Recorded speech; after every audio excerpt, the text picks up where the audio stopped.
Hello મિત્ર, જય શ્રી કૃષ્ણ. સ્વાગત છે તમારા બધાનું આપણા કિચનમાં. આજે આપણે બનાવશું સેવ ટમેટાનું શાક અને પરોઠા. તો એના માટે મેં ટમેટાં લીધેલા છે, સેવ અને થોડુંક લસણ સુધારીને અને મરચાંની કટકી. તો આપણે પહેલાં લોટ બાંધી લઈશું પરોઠાનો. હવે આપણે લોટ બાંધી લઈશું. એના માટે મેં ઘઉંનો લોટ લીધેલો છે.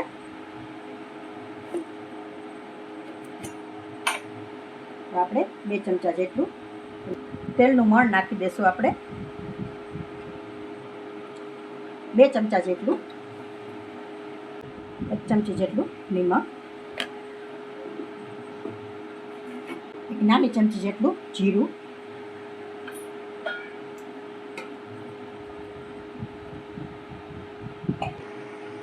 હવે સારી રીતે આપણે મિક્સ કરી અને થોડું થોડું પાણી એડ કરીને લોટ બાંધી લેશું.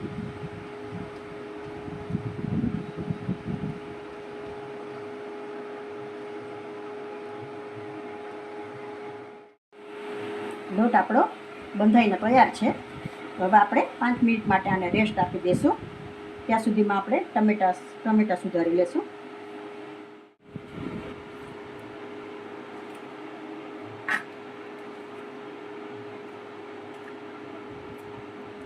આ રીતે નાના નાના કટ કરી લેશું આપણે.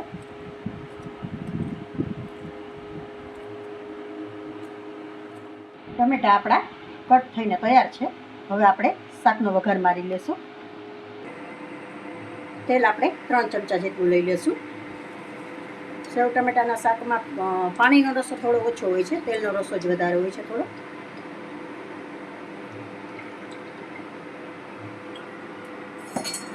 ખાવા દઈશું સારી રીતે.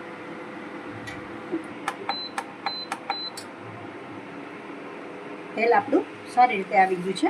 હવે આપણે પહેલાં હિંગનો વઘાર મારી દઈશું. લસણની કળી સુધારેલી,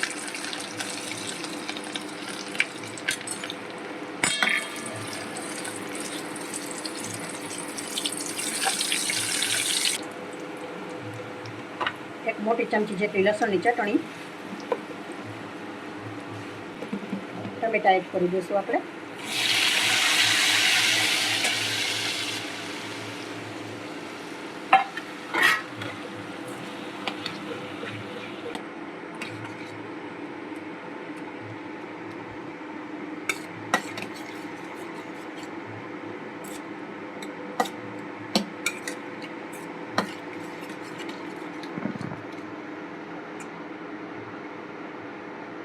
આપણે મસાલા કરી લઈશું. અડધી ચમચી હળદર પાવડર,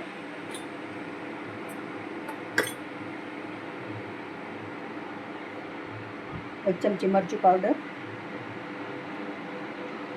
1 ચમચી ધાણા જીરું પાવડર,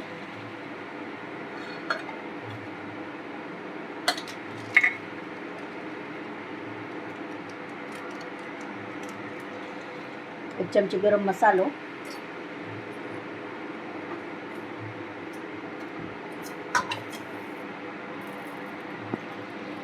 શાકને થોડું ખાટું મીઠું કરવા માટે 1 ચમચી ખાંડ.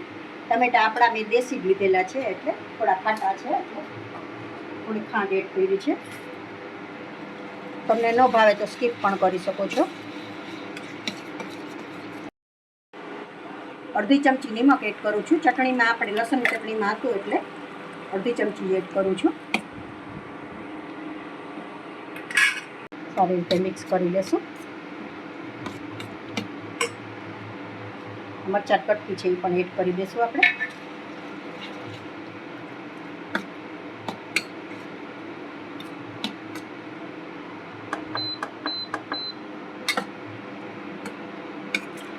ટમેટાને આપણે ધીમે ધીમે ચડવા દઈશું. ત્યાં સુધીમાં આપણે પરોઠા ઉતારી લઈશું. હવે આપણે પરોઠા બનાવી લઈશું.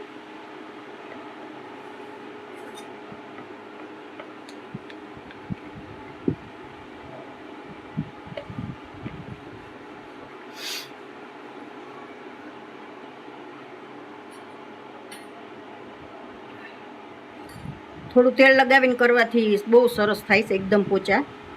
એટલે હું થોડું તેલ લગાવું છું.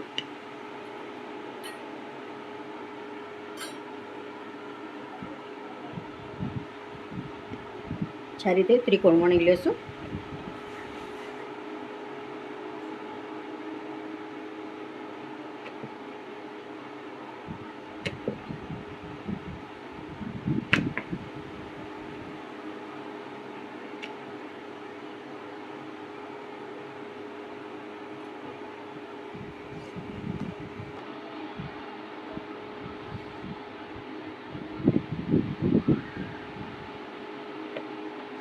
આ રીતે બીજું પણ બનાવી લેશું.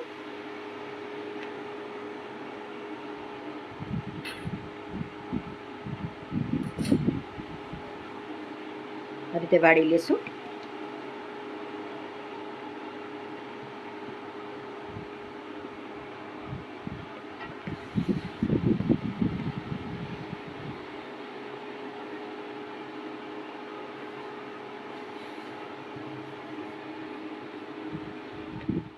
તૈયાર છે આપણા પરોઠા. તો હવે આપણે શેકી લેશું.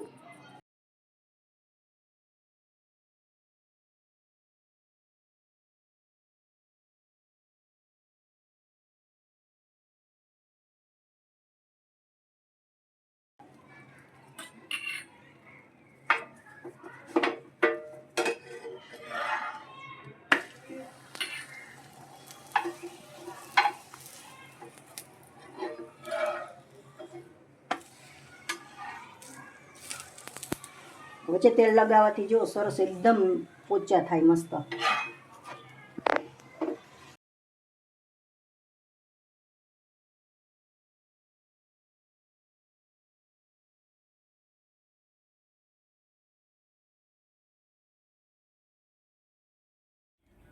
પરોઠા આપણા તૈયાર થઈ ગયા છે. તો હવે શાકમાં આપણે સેવ એડ કરી દઈશું.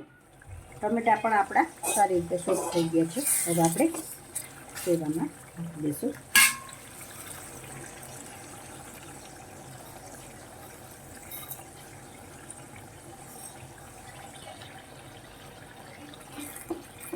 સેવ જમવા બેસવા ટાણે જ નાખવાની, નહીંતર રસો બધોય શોષાઈ જાય. ચણાના લોટની સેવ હોય ને એટલે જમવા બેસો ત્યારે જ સેવ એડ કરવાની શાકમાં.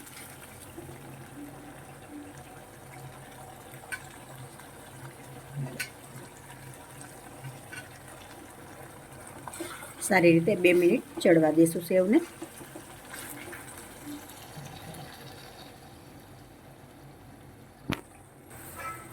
શાક આપણું બની ગયું છે. હવે ધાણા એડ કરી દઈશું અને સર્વ કરી લઈશું આપણે. તો તૈયાર છે આપણા સેવ ટમેટાનું શાક અને પરોઠા સાથે મસાલા છાશ અને કાંદા અને મરચું. તો જો તમને મારી આ રેસીપી પસંદ આવી હોય તો લાઈક કરશો, કોમેન્ટ કરશો, તમારા મિત્રોમાં શેર કરશો.